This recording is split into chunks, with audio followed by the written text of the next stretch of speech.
আজ কাজ করতে করতে আমি হাঁপিয়ে উঠেছি। ভাবছি টুকটাক কিছু গল্প করা যাক। রূপকথার গল্প এখন আর কেউ শোনে না। বাস্তবতার গল্পগুলোই সবার ভালো লাগে। তবে ঠিক বাস্তবতার সেই গল্পটাই আমরা বেশি পছন্দ করি, যেটা সফলতার। ব্যর্থতার গল্প কেউ শুনতে চায় না।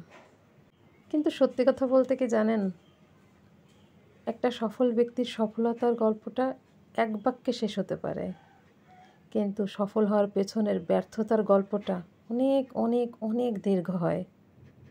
সেই ব্যর্থতার গল্পগুলো আমাদের একদমই অজানা। আমরা যখন কোনো সফল মানুষের সফলতার গল্প শুনি, তখন আমরা বুঝতেই পারি না যে পেছনে এত বড় ব্যর্থতার গল্প লুকিয়ে আছে।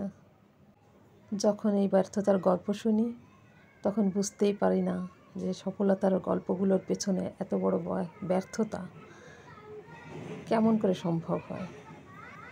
আসলে সফল হতে গেলে আগে ব্যর্থ হতে হয়। সফল মানুষ হয়তো একবারই হয় মাত্র, কিন্তু ব্যর্থ হয় মানুষ বারবার।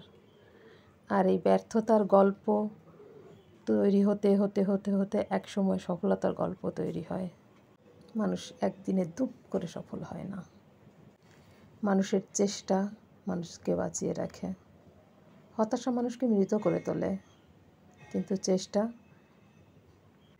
চেষ্টা মানুষকে এনে দেয় সফলতা।